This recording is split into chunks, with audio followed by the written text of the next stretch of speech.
Hello everyone, it's Old Guardian here. The latest balance changes to Fractured in Alterac Valley with the rogue nerfed, and the resulting meta has really got me thinking about what is a good meta really. What kind of Hearthstone would I like to play? What kind of Hearthstone would be a good Hearthstone game? And thinking about it, I have come up with some at least like semi-objective ways to measure whether the meta is any good. First of all, I think that a good meta should be able to represent all the grand archetypes of card games, all the like major ways that you can play the game.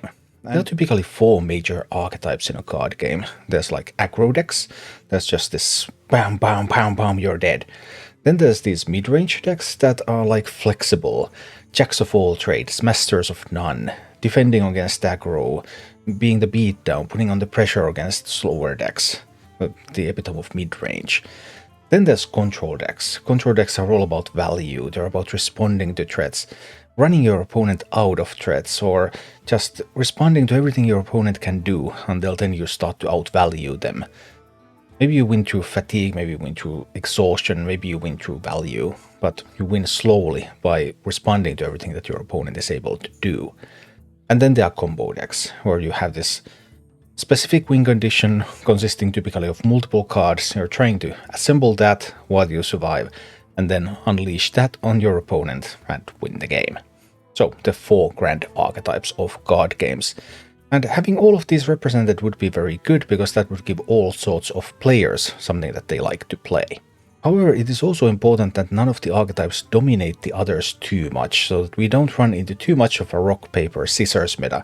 If combo deck always beats control deck, if control deck always beats aggro deck, then that's not very interesting meta either. There should be counterplay, there should be opportunities to do some things. So a highly polarized meta, where the matchups are like 80-20 here, 20-80 there, that's also something that should be avoided, if at all possible, for a meta to be good.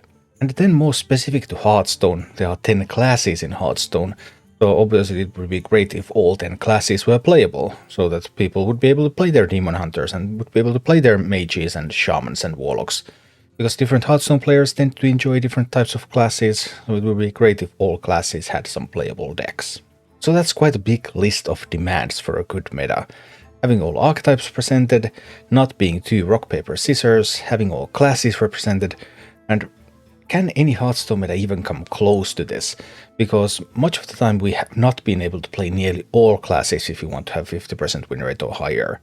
Sometimes we're down to like 5 classes being playable and the other 5 being pretty much trash. So what about the current meta, the post-rogue nerfs, Fractured in Alterac Valley meta? How does it compare to these criteria?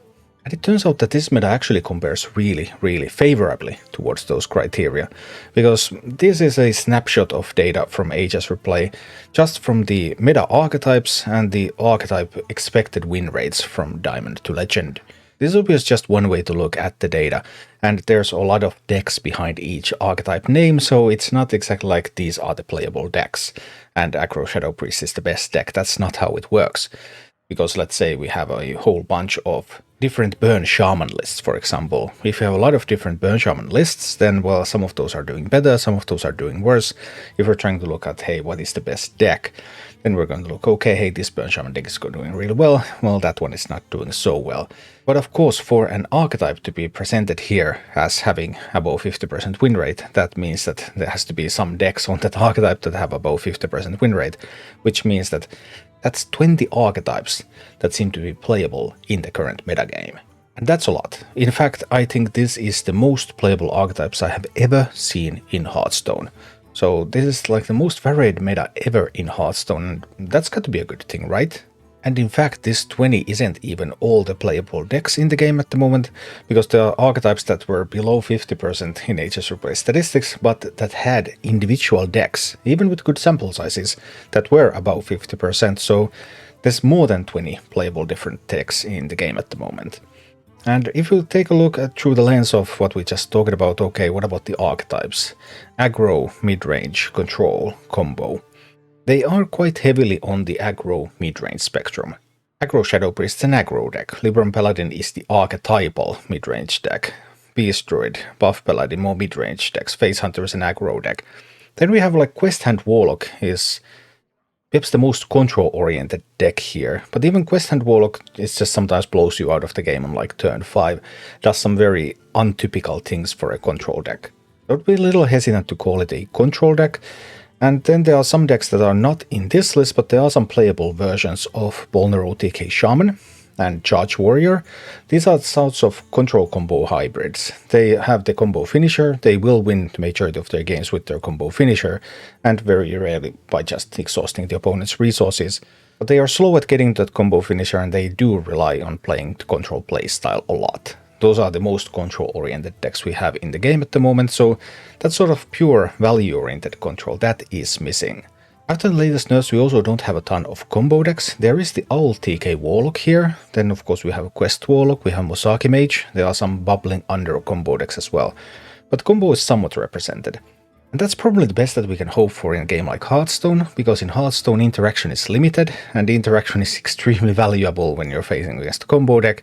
Combo decks in an environment with limited interaction, they are just extremely difficult to balance, so it looks like pretty good balance for combo decks has been found here, because a pure combo deck is here with the LTK Warlock. Then we have stuff like Burn Shaman as well, which can be built in combo-oriented ways. So yeah, archetype-wise we have a very varied meta here. And then if we start to think about the meta in terms of polarization, is the meta very polarized? Like, does Face Hunter win against Quest Hand Warlock every time? Well, no, it doesn't. The most polarized deck out of these 20 is actually Clown Druid. Clown Druid has a bunch of these 25, 75, 75, 25 matchups. And then outside of this list, Charge Warrior. Charge Warrior has a good chunk of very polarized matchups, but those two are like the only decks in the meta that are exhibiting such extreme levels of polarization. Everything else, it's like 60-40s, 55-45s. It's actually a pretty good looking meta in that aspect as well. And third, if we examine, okay, are all classes viable? Well, there are 10 classes in Hearthstone. These 20 decks represent 8 of those classes. Mage is missing and Warrior is missing. But actually, when you look deeper into the deck lists themselves, you can see that there are playable Charge Warrior decks. There are also playable like Ping Mage, Big Spell Mage decks, maybe even Mosaki Mage decks. So, yeah, all 10 classes at the moment have playable decks, and that has not been the case in the vast majority of Hearthstone's history. So looking at all the objective measures of what makes a good meta, are the archetypes represented? Well, mostly. Control, maybe a little less so, but okay, mostly. Is the meta very polarized? So are the matchups just rock, paper, scissors? Well, for the most part, no. What about all classes represented? Yes. So, objectively looking, this looks like perhaps the best Hearthstone meta ever. To truly judge that, we would need to examine all the previous metas a little bit more in detail, but this is the most varied Hearthstone meta in recent years, that's for sure. So those were the objective measures, but that still leaves us with one subjective measure, which is this fun? And well, I do miss my control decks, but for the most part, yeah, this is actually a pretty fun meta, so Fractured in Alterac Valley meta is actually good. Wow, I have to say that that's actually quite an achievement from the design team. Well done, Hearthstone might not be a dead game after all. Thank you for watching. If you enjoyed the content, please click the like button, subscribe to my channel, and check out my Twitch channel.